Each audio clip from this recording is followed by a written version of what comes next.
ನಡಿ ಬೇದಿ ಸೊಪ್ಪು ಅಂತೀವಿ. ತೋಯ್ ಸಾಕು, ಯಾಕೆ ವೇಸ್ಟ್ ಮಾಡ್ತೀಯಾ?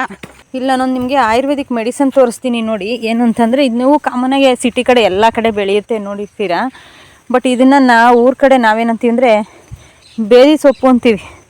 ಯಾಕಪ್ಪ ಅಂತಂದರೆ ಅಕಸ್ಮಾತ್ ಏನಾದರೂ ನೀವು ಸೊಪ್ಪು ಏನಾದರೂ ಕುಯ್ಕೊತೀರಲ್ವ ಸಾಂಬಾರ್ಗೆ ಹಾಕೋಕ್ಕೆ ಅಂತ, ಆ ಟೈಮಲ್ಲಿ ಏನಾದರೂ ನೀವು ಇದನ್ನು ಕಿತ್ಕೊಂಡೋಗಿ ಅದ್ರ ಜೊತೇಲಿ ಒಂದಿದ್ರೂ ಇದನ್ನು ತಿಂದರೆ ಸಾಕು, ಎಷ್ಟೇ ಹೊಟ್ಟೆ ಕಟ್ಕೊಂಡಿದ್ರೂ ಬೇದಿ ಆಗಿಬಿಡುತ್ತೆ. ಕೆಲವೊಂದು ಸರಿ ಬೇದಿ ಆಗಲಿ ಅನ್ನೋದಕ್ಕೋಸ್ಕರನೇ ಇದೇ ಸೊಪ್ಪನ್ನ ಬೇಯಿಸಿ ಇದರ ರಸನ ಸೊಪ್ಪನ್ನ ತಿಂತಾರೆ. ಸೊ ಇದು ಒಂದು ರೀತಿಲಿ ಮೆಡಿಸನ್ನೇ ಅಲ್ವಾ. ಇದು ಸಿಟಿ ಕಡೆ ಗೊಬ್ಬರದಲ್ಲಿ ಮಸ್ತಾನಾಗಿ ಹುಟ್ಟಿರುತ್ತೆ ನೋಡ್ರಿ. ಬೇಕಾದ್ರೆ ನೀವು ಒಂದ್ಸರಿ ಏನಾದರೂ ಲೂಸ್ ಮೋಷನ್ ಮಾಡ್ಕೋಬೇಕು ಅಂದರೆ ಇದನ್ನು ತಿಂದರೆ ಸಾಕು, ಲೂಸ್ ಮೋಷನ್ ಆಯ್ತದೆ. ಇಲ್ಲೆಲ್ಲ ನೋಡಿ ಅದೇ ಐತೆ. ಒಂದು ಗಿಡ ಬೀಜ ಆಗಿಬಿಟ್ರೆ ಸಾಕು, ಎಲ್ಲ ಕಡೆ ಅದೇ. ಸುಮಾರು ವರ್ಷದೊಂದು ಹೆಳ್ಳಿಕಾಯಿ ಮರ ಇತ್ತು, ಅದು ನೀರಿಲ್ಲದೆ ಒಣಗೋಗ್ತಾ ಇತ್ತು. ಅದಕ್ಕೆ ನೀರು ಹೋಗ್ಲಿ ಅಂತೇಳಿ ದಾರಿ ಮಾಡ್ತಾ ಇದ್ದೀನಿ. ಏನಂತ ಡೈಲಾಗು? ನಮ್ಗೆ ಹುಷಾರಿರಲಿಲ್ಲ, ಅದಕ್ಕೋಸ್ಕರ ನಮ್ಮ ಸವಿತಂಗೆ ಕೆಲಸ ಕೊಟ್ಟಿದ್ದೀನಿ. ಅಪರೂಪಕ್ಕೆ ಮಾಡ್ತಾ ಇರೋದು ಚೆನ್ನಾಗೈತೆ. ಸುಸ್ತಾಗೋಯ್ತು ಅಷ್ಟು ಮಾಡೋ ವರ್ಷದಲ್ಲಿ. ಇದೆಲ್ಲ ಮಾಡ್ತಿರೋದು ಸುಮ್ಮನೆ ಫ್ರೀಯಾಗಿ. ಯಾರನ್ನ ದುಡ್ಡು ಕೊಟ್ಟರೆ ಬೇಕಾದ್ರೆ ಇನ್ನೂ ಜಾಸ್ತಿ ಕೆಲಸ ಮಾಡ್ತೀನಿ. ಬನ್ನಿ ಎಳ್ನೀರು ಕೀಳಕ್ಕೆ ಹೋಗೋಣ ಇವಾಗ ನಾವು.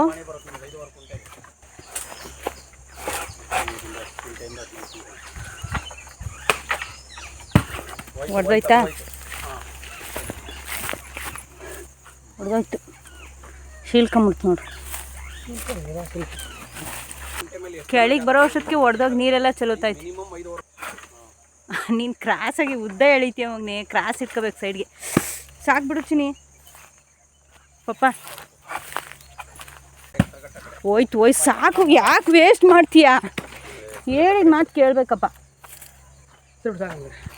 ಚೆನ್ನಾಗಿರುತ್ತೆ. ಎಲ್ಲ ಹೊಡೆದೋದತ್ತ. ಇದು ಹೊಡೆದೋಗಿರಲ್ಲ, ಇದು ಹೋಗಿಲ್ಲ. ನೀವು ಮೂರು ಚೆನ್ನಾಗಿ ಏನು ಕೋತಿದ್ಯಾ? ಇಲ್ಲ ಜಮೀನು ಲೆಕ್ಕಕ್ಕೆ ಕೊಡ್ತೀವಿ. ಇಲ್ಲ ಸರ್, ನಾನು ಹೇಳಿದ್ನಲ್ಲ 5 ಕುಂಟೆ ಜಮೀನು ಲೆಕ್ಕ. ಎಷ್ಟು ಹೊಡೆದದು? 4 ಕುಡಿ ಕುತ್ಕೊಂಡು ಇವಾಗ. ಮಣ್ಣೆಲ್ಲ ಅಗ್ದು ಸಾಕಾಯ್ತು ಅಂತೇಳಿ ಎಳ್ನೀರು ಕಿತ್ತವರೆಲ್ಲ ಕುಡಿಯೋಣ ಅಂತ ಕೂತ್ಕೊಂಡೆ. ನೋಡ್ರಿ ಮರ ಮ್ಯಾಲಿತ್ತಲ್ಲ ಜಾಸ್ತಿ, ಕೆಳಗಡೆಗೆ ಬರೋ ವರ್ಷಲ್ಲೇ ಎಳ್ನೀರೆಲ್ಲ ಒಡೆದೋಗಿ ಎಲ್ಲ ಶೀಳ್ಕೊಂಬಿಟ್ಟಿದ್ದು. ಇನ್ನೇನು ಮಾಡೋದು, ಅದನ್ನೇ ಕುಡಿಯೋಣ ಅಂತ ಅಂದ್ಬಿಟ್ಟು ಶೀಳೋಗಿರೋದನ್ನ ಕೂತ್ಕೊಂಡೆ. ಒಂದು ಚೆನ್ನಾಗಿರೋದನ್ನೆಲ್ಲ ಎತ್ತಿ ಚೀಲಕ್ಕೆ ಹಾಕೊಂಡೆ. ಸುಳಿಯೋಕ್ಕೆ ಅಂತ ಕೂತ್ಕೊಂಡಿದ್ದೀನಿ. ನೋಡ್ರೆ ಮರದ ಕೆಳಗಡೆ ನೆಳ್ಳಲ್ವಾ ಅಂತ ಕೂತ್ಕೊಂಡ್ರೆ ಇರುವೆ ಕೆಂಚಗ ಎಲ್ಲನೂ ಮ್ಯಾಲೆ ಬೀಳ್ತಿದ್ದೋ. ಇನ್ನೇನು ಮಾಡೋದು, ಅದ್ರೊಳಗೇ ಬಿಡ್ಸ್ಕೊಳ್ಳೋಣ ಅಂತ ಹೋಗಿ ನೋಡ್ರೆ ಬರೀ ಕೈಲಿ ಬಿಡ್ಸೋಕ್ಕೆ ಆಗಲಿಲ್ಲ. ಆಮೇಲೆ ನನ್ನ ಹತ್ರ ಮನೆದೊಂದು ಕೀ ಇತ್ತಲ್ಲ, ಅದರಲ್ಲೇ ಬಿಡ್ಸೋಣ ಅಂತ ಹೋದೆ. ತೆಂಗಿನಕಾಯಿ ಇನ್ಕೊಂಡ್ರೆ ಆ ತೆಂಗಿನಕಾಯಿ ಎಲ್ಲ ನನ್ನ ಕೈಲಿರೋದು ಚಕ್ಕೋತ ಹಣ್ಣು. ಅಲ್ಲೇ ಈ ಪಕ್ಕದಲ್ಲಿ ಒಂದು ಮರ ಇತ್ತು ಚಕ್ಕೋತದು, ಅದರಿಂದ ಕಿತ್ಕೊಂಡು ತಿನ್ನೋಣ ಅಂತ ಕೂತ್ಕೊಂಡೆ. ಅದು ನೋಡ್ರೆ ಕೈಯಿಂದ ಜಾರಿ ಕೆಳಗೆ ಬಿದ್ದು ಮಣ್ಣಾಯಿತು. ಏನಪ್ಪ ಇದು ಪೈಪ್ನೆಲ್ಲ ಏನೋ ಇಲ್ಲಿನ ಪಲ್ಲಿನ ಕಚ್ಬಿಟ್ಟೆಲ್ಲ ತೂತಿಕ್ಬಿಟ್ಟವೆ ಅನ್ಕೊಂಡ್ರೆ, ಇದು ಪೈಪು ಕಚ್ಚಿರೋದಲ್ಲ. ಇದು ರೈತರೇನೆ ತಮ್ಮ ಬೆಳೆಗೆ ನೀರನ್ನ ಹಾಕೋದಕ್ಕೆ ಮಾಡ್ಕೊಂಡಿರೋಂಥ ಈಸಿಯಾಗಿರೋಂಥ ಕೆಲಸ ಇದು ಡ್ರಿಪ್ಪಿನ ಪೈಪು. ಇದು ಊರ ಕಡೆ ಬೆಳೆದಿರೋ ಅಂಥ ಖಾರ ಮೆಣಸಿನ್ಕಾಯಿ, ಪ್ಯೂರಾಗಿರೋ ಅಂಥದ್ದು, ಯಾವುದೇ ಕಲರ್ ಮಿಕ್ಸಿಂಗ್ ಮಾಡಿಲ್ಲ. ನಾಟಿ ಮೆಣಸಿನ್ಕಾಯಿ ಇದು. ನೋಡೋದಕ್ಕೆ ತುಂಬಾ ಚೆನ್ನಾಗಿ ಕಾಣುತ್ತೆ, ಅಷ್ಟೇ ಖಾರನೂ ಐತೆ. ಇಲ್ಲಿ ನೋಡ್ತಾ ಇರೋದು ಹೊಲದಲ್ಲಿರೋಂಥ ಒಂದು ಹುತ್ತ. ಈ ಹುತ್ತ ಬಂದು ಕಟ್ಟೋದು ಗೆದ್ಲೆ ಆದ್ರೂ ಇದ್ರ ಒಳಗಡೆ ಬಂದು ಸೇರ್ಕೊಳ್ಳೋದು, ಮನೆ ಮಾಡ್ಕೊಳ್ಳೋದು ಹಾವು. ಯಾರ್ದೋ ಮನೆಗೆ ಇನ್ಯಾರೋ ಯಜಮಾನ ಅಂತಾರಲ್ಲ, ಹಂಗಿದು. ಮಿಷಿನ ಓಡಿಸಿರೋ ಬೇಡ ಮಗ ನಮಗೆ, ಅವ್ರಿಗೆ ನಮ್ಮ ಬೇಕು ಅಂದ್ರೆ ನೀನು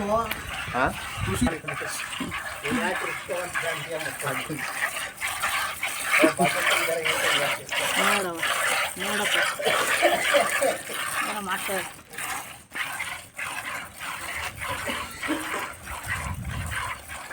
ನಮ್ಮ ಹಸ ಎಷ್ಟು ಒಳ್ಳೇದು ಅಂತಂದರೆ, ಕರ ಇಲ್ಲ ಅಂದ್ರೂ ಹಾಲು ಕೊಡ್ತದೆ. ಹಾಲು ಕೊಡ್ಬೇಕಾದ್ರೆ ನೀನು ಹೆಂಗನ ಮಾಡ್ಕೊ, ಏನಾದರೂ ಹೇಳ್ಕೊ, ಹೆಂಗನ ಹಾಲು ಕರ್ಕೊ ಅಂತ ಸುಮ್ಮನೆ ಇರ್ತದೆ. ಅದಕ್ಕೆ ಕೈ ಕಾಲಿಲ್ಲ ನೋಡ್ರಿ, ನೋಣ ಏನಾದರೂ ಬಂದು ಕೂತ್ಕೊಂಡ್ರೆ ಕೆರ್ಕಣಕ್ಕೆ ತಲೆ ಬಾಲ ಎಲ್ಲನೂ ಬಳಸ್ಕೊತದೆ. ಮೂಕ್ ಪ್ರಾಣಿ ಅಂತಂದರೆ ನೋಡಿ ಎಷ್ಟು ಕಷ್ಟಪಡ್ಬೇಕಲ್ವಾ.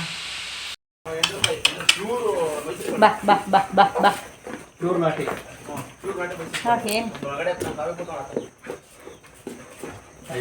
ನಾಟಿ ಕೋಳಿ ತಿಂದು 50 ವರ್ಷ ಆಯ್ತು. ಹೋಗು ಬಾಯ್ಲರ್ ತಿಂದು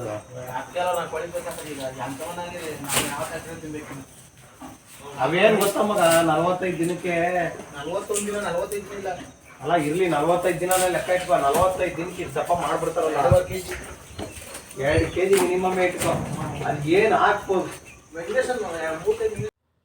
ಇದು ಅಡಿಕೆ ಗಿಡದ ಹೊಳೆ ಬರುತ್ತಲ್ಲ ಮಧ್ಯದಲ್ಲಿ, ಅಲ್ಲಿ ಉಳೋದಕ್ಕೆ ಮಡಿಕೊಂಡಿರೋಂಥ ಚಿಕ್ಕದಾಗಿರೋಂಥ ಒಂದು ಟ್ಯಾಕ್ಟ್ರ್ ಇದು ಬೇರೆ ಕೆಲಸಕ್ಕೂ ಆಗುತ್ತೆ. ಆದರೆ ಮೇಯ್ನ್ ರೀಸನ್ ಇದನ್ನು ತಗೊಳ್ಳೋದು ಮಧ್ಯ ಹೊಳೆನಲ್ಲಿ ಉಳೋದಕ್ಕೆ ಅಂತ.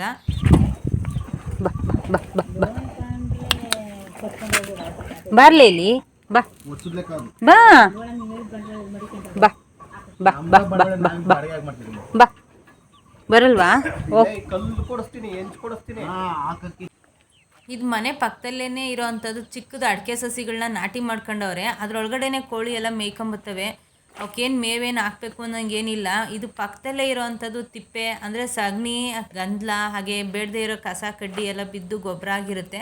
ಅದ್ರಲ್ಲಿ ಸಿಗೋವಂಥ ಹುಳನೆಲ್ಲನೂ ಈ ಕೋಳಿಗಳು ತಿನ್ಕೊಂಬತ್ತವೆ. ಅವಕ್ಕೇನು ಮೇವು ಹಾಕ್ಬೇಕನ್ನಪ್ಪ ಅನ್ನಂಗೇನಿಲ್ಲ. ನಡಿ ನಡಿ ನಡಿ ನಡಿ ಎಲ್ಲ ಒಳಿಕೆ ನಡಿ.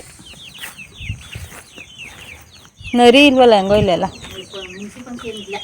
ಯಾಕಿಲ್ಲ, ಬೆಳಿಗ್ಗೆ ನಾವೆಲ್ಲ ನೋಡ್ಬೋಲ್ಲ ತೋಟದಲ್ಲಿ. ನಮ್ಮ ತೋಟದಲ್ಲಿ ಐತೆ ಮೂಸೆ ಐತೆ ಬಗ್ಗೆ. ಇದರಲ್ಲಿ ನಾಟಿ ಕೋಳಿ ಮತ್ತು ಮಿಕ್ಸ್ ಕೋಳಿ ಎರಡೂ ಇದೆ. ನೋಡ್ರಿ, ಅಟ್ಟಿದ ತಕ್ಷಣ ಮನೆ ಒಳಗಡೆ ಹೆಂಗೆ ಕುರಿಗಳ ಥರ ಬಂದು ಸೇರ್ಕೊಂಬಿಡ್ತು. ಇದು ರೈತನ ಮನೆ, ನೀವು ಒಳಗಡೆ ನೋಡ್ತಾ ಇರೋದು. ಇದರಲ್ಲಿ ದನ, ಕುರಿ, ಮೇಕೆ, ಮಿಷಿನ್ಗಳು ಎಲ್ಲ ಕೆಲಸ ಮಾಡೋಂಥ ಸಾಮಾನು ಎಲ್ಲನೂ ಇಲ್ಲೇ ಇಟ್ಕೊತಾರೆ. ಸಮಯ ಬಿದ್ದರೆ ಅವರು ಕೂಡ ಇಲ್ಲೇ ವಾಸ ಮಾಡ್ತಾರೆ ಅಂತ ಒಂದು ರೈತರ ಮನೆ ಇದು. 500 ರೂಪಾಯಿ, 500 ಬಂದಿರಿ, ಇನ್ನೊಂದು 500 ಆಗಲಿ.